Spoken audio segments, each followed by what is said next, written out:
We have so one comes up the back and one is in the front. We want the back one to wrap over and tuck into the front of the cloth so that it's locked in there. So I'm going to find,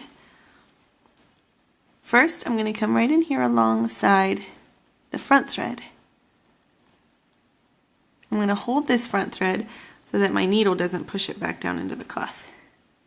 So I'll first come along these two threads that come along the front thread, but then I'm going to go along to the right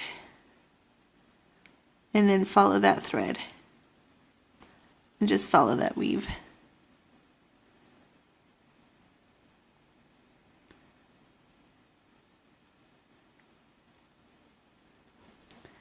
Should be under two threads and then over one, and then under two and over one.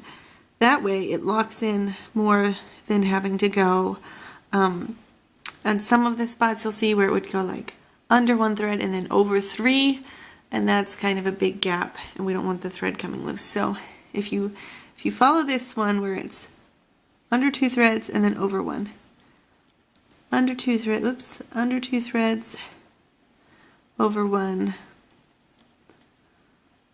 under two threads, okay? Here is how it will look. So you can see right up here, we went right next to this front thread. We went right in there. And then we went to the thread over one and followed that down. Let's see if that'll focus. Okay, and then on the back of the cloth, you would see here. That's what it'll look like. Okay. So once it's in there, then you get your needle threader and push this down about that far. And you're going to pull that back, the back thread, the front one out of the way. Okay, you're going to thread your needle, and then you don't want it this, you want to pull it out so there's just about that much sticking through.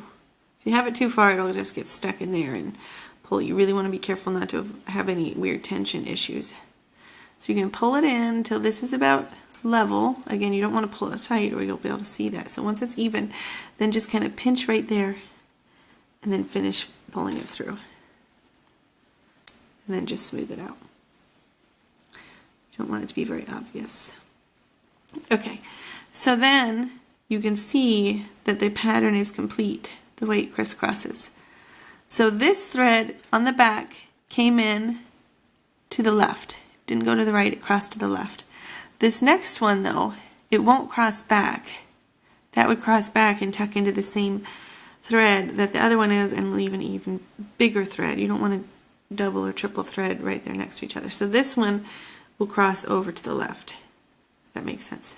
So the back one came up and crossed to the left, and this one comes up and goes also to the left.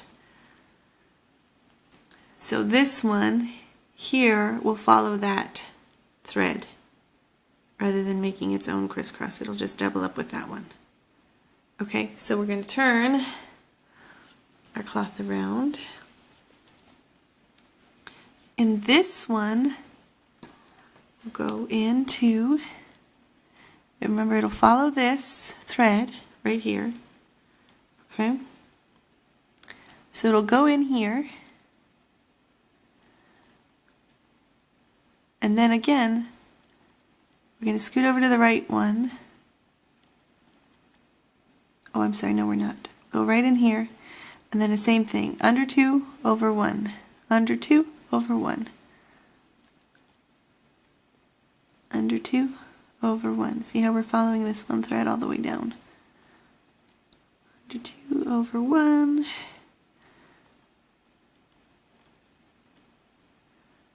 Okay. Same thing. Pull the needle down. Get your thread.